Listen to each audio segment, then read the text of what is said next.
Bonsoir. Ma maman m'a acheté ça. C'est de la sauge.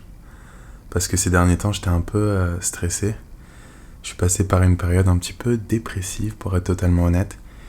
Et ma maman, trop mignonne. La dernière fois, elle m'appelle et elle me dit Oh, j'ai découvert ce truc, c'est incroyable comment ça calme. C'est de la sauge, je vais t'en acheter plein.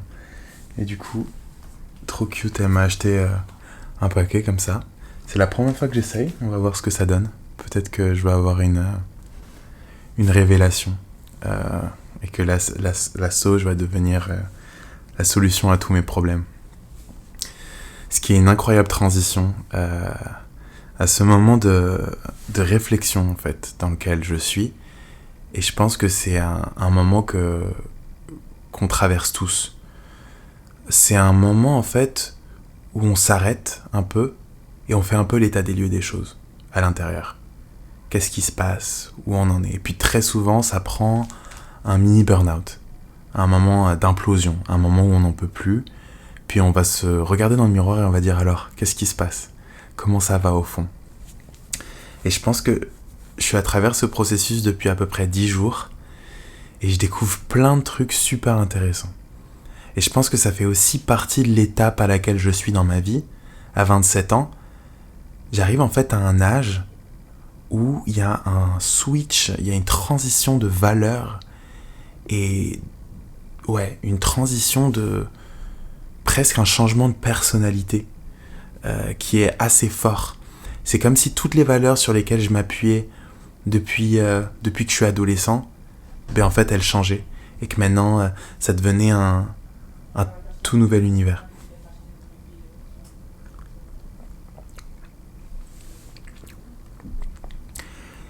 Et en fait, à travers ces 2 dernières semaines, je me suis rendu compte que je savais pas m'arrêter. C'est-à-dire que chaque moment d'arrêt est en fait une opportunité de trouver une nouvelle solution. Il y a ce rapport problème-solution qui est très fort dans ma manière de raisonner. Comme si mon seul moyen d'aller bien et de m'aimer, c'était de toujours trouver des solutions aux problèmes. C'est-à-dire que je ne m'autorise pas à vivre un sentiment, je ne m'autorise pas à vivre une situation ou vivre le mal-être. C'est comme si je l'autorisais aux autres autour de moi. Ben, quand je dis l'autoriser, c'est sûr que j'ai aucune autorité sur les autres, mais quand quelqu'un me dit qu'il va pas bien ou qu'elle va pas bien, ben, je leur dis ben, prends du temps pour toi. Prends le temps de réfléchir. Mais c'est comme si je m'accordais pas ces délais-là à moi. Que moi, je pouvais aller bien uniquement quand j'avais un plan dans la tête. Et ça va encore plus loin que ça. Je pense que, de manière générale, dans ma vie, je ne suis pas bien si je ne pense pas à demain. Si je ne pense pas à un meilleur lendemain, je ne suis pas bien. Alors c'est peut-être profondément humain, mais tu trouves pas qu'il y a quelque chose de bizarre là-dedans? Tu trouves pas qu'il y a un manque de moments présents là-dedans? Et je pense que c'est aussi la société dans laquelle on vit, même si je voudrais éviter de toujours blâmer la société, parce que je pense que on le sait, qu'il y a des choses toxiques, et puis on fait suffisamment d'exercices pour pouvoir comme limiter les impacts. Mais en même temps, en soi, c'est vrai que ça joue. C'est vrai que ça joue que la manière dont la société me reconnaît, finalement, c'est des choses très performatives. On parle souvent de notre métier, on parle souvent de notre carrière, de notre situation amoureuse, du nombre d'amis. Peut-être pas du nombre d'amis, mais c'est sûr que c'est ce que les gens nous demandent. Comment ça va? Parle-moi de tes vacances, parle-moi de toi, parle-moi du monde autour de toi. Donc c'est pas comme si quand les gens ils nous demandent de se présenter, ben, on peut parler de nos moments difficiles. Vous avez déjà fait ça, vous? Quand quelqu'un te dit salut, ben moi c'est Bernard, enchanté. Et toi tu dis bah salut, moi c'est Miguel, je suis dépressif en ce moment. Personne fait ça. Et je pense qu'il y a un espèce de tabou qui influence beaucoup aussi cette impression qu'on n'a pas le droit d'être au-delà de la performance, au-delà de la productivité. Et moi je vois beaucoup ça quand je vais sur les réseaux sociaux. Quand je vais sur Instagram, je suis toujours impressionné de me rendre compte à quel point le contenu est filtré. Les gens, qui sont d'ailleurs mes amis et mon entourage, quand on poste du contenu, la variable la plus importante, c'est de savoir que ça va être un contenu apprécié et un contenu qui va être admiré dans un sens. C'est impossible d'être vrai et d'être 100% réel quand la variable de l'admiration est la plus importante. Forcément, ce qu'on va faire, ça va être filtré, ça va être édité, ça va être orchestré dans un sens. Donc tout est performance. Et vous me direz, oui, mais les réseaux sociaux, c'est pas si important que ça. Mais quand on sait que notre génération entière se réveille le matin et la première chose qu'elle fait, c'est ouvrir Instagram, et qu'avant de se coucher le soir, la dernière chose qu'elle fait, c'est fermer Instagram, oui, ça devient un sujet de société plus important. On peut plus dénier ces impacts-là. Donc je pense que l'effet d'Internet, l'effet des réseaux sociaux, a un énorme impact sur notre génération, et les milléniaux en particulier, parce que on a connu la transition. À un moment donné, on a commencé à tous vivre nos vies à travers Internet, et c'était pas comme ça avant. Et je pense que cette transition-là, elle a créé beaucoup de dégâts sur son chemin, et c'est pas encore assez reconnu. Il y a beaucoup de dépressions liées à ce sentiment de constamment devoir se comparer à la vie des autres, qui n'est pas la vraie vie des autres, qui est une vie filtrée. Et je pense que le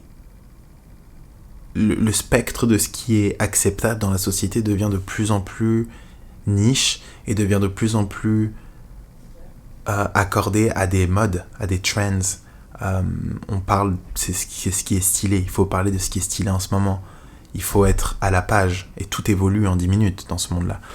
Donc, je pense que c'est pas mal de choses qui impactent aussi. Et je me vois dans ça. Je me vois dans ça, être un peu désespéré parce que je crée du contenu en ligne et que je trouve pas de public encore. Et ça occupe toutes mes pensées. Parce que c'est ça que j'aime faire, dans un sens. Mais pourquoi je trouve pas de la passion, pourquoi je trouve pas du bonheur juste dans le processus, si c'est vraiment ça que j'aime faire? Pourquoi j'ai tant besoin de l'acceptation des autres? Et je mange un peu de sauge. Et pour aller plus loin dans le processus, ce qui est super important de se poser comme question, c'est quand tu te sens blessé par les autres. Par exemple, moi, quand je poste une vidéo sur YouTube et que personne va liker et personne commente. D'où ça vient? C'est pour ça que tout à l'heure, je disais qu'il faut faire attention quand on accuse la société. D'où ça vient? Cette frustration que j'ai en moi. Est-ce que ça vient vraiment d'une injustice de la société? Ou ça vient d'une blessure à moi qui remonte à mon enfance? Qui remonte à, j'en sais rien, un trauma d'enfance. Un trauma d'abandon, disons. Et c'est ça qui est important à faire.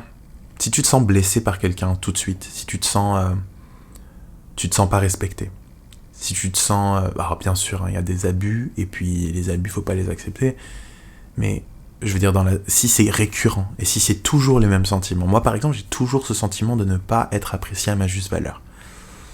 D'où ça vient?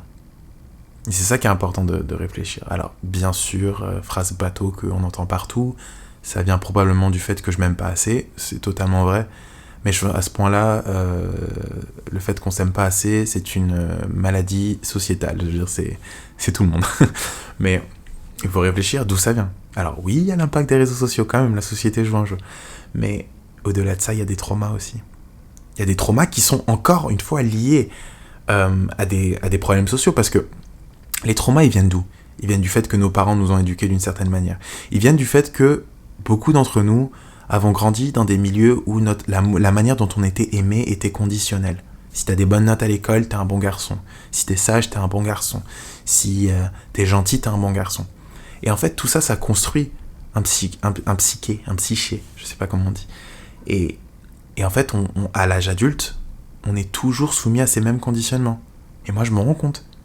J'arrive pas à m'aimer si je fais pas un truc productif. Mais ça vient d'où? Ça vient du fait que les parents de nos parents ont fait la même chose. Et du coup, eux, ils se sont grandis en se disant, si on fait pas ça, notre enfant il va pas être capable de vivre dans cette société et d'avoir une vie. Donc tout vient en fait de l'origine, et tout vient de l'héritage qu'on a d'une manière sociale. C'est un héritage sociétal en fait. Et donc oui, ça vient de la société, mais en même temps c'est tellement grand et ça dépend tellement de chacun qu'il faut quand même adresser les sujets individuellement. Mais oui, en soi, ça reste un phénomène de société. Et comment on règle le problème ? Alors là, j'en sais rien. Mais moi, je dirais, le plus important, c'est de s'asseoir avec soi-même et de confronter les sentiments. Parce que le problème, encore une fois, c'est qu'on est tellement habitué à toujours devoir se répondre aux situations avec une solution qu'on s'assoit jamais vraiment avec les sentiments. Et que malheureusement, les sentiments, ils s'analysent pas en une demi-seconde ou en 10 minutes ou même en 10 jours. Les sentiments, parfois, ils sont là pour durer, et particulièrement s'ils durent, c'est qu'ils ont un message à apporter. On fait pas assez confiance à nos instincts. Et je pense que parfois et très souvent, il y a des choses à écouter dans notre souffrance. Il y a des choses à trouver. Et il y a des... Et encore une fois, même trouver, je trouve que c'est un mindset super productif et super, on va vers une solution. Qu'est-ce qui se passe si la solution c'était de vivre sa souffrance ?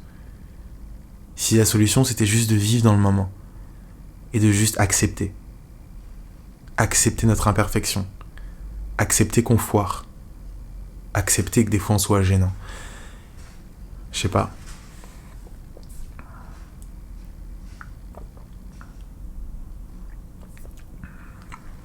J'essaye en tout cas. J'essaye parce que je pense qu'il y a quelque chose de toxique dans cette quête tout le temps, cette quête constante. Il y a une fuite quelque part. On fuit quelque chose en tant que société. Même le fait, par exemple, le tabou de la mort, pour moi, il éclaire beaucoup ça. Le fait que dans la société en général, c'est super tabou de parler de la mort, mais pour moi, ça éclaire le fait qu'on fait tout ça pour oublier qu'on meurt. Et puis dans un sens, c'est ça, en fait, le sens de la vie, c'est ça. C'est tu construis, t'essaies de laisser une marque, t'essaies de laisser une trace, et certains d'entre nous vont avoir des enfants, certains d'entre nous vont avoir des compagnies, j'en sais rien, mais on essaye de laisser une trace. Mais pourquoi une telle obsession avec l'idée de laisser une trace ? Est-ce que c'est ça le sens de la vie ? Question qu'on pourra amener à la prochaine fois, mais assieds-toi avec toi-même et réfléchis. Et vis, en fait, même pas réfléchis, vis. Accepte les courants de pensée qui se passent dans ta tête, les pulsions,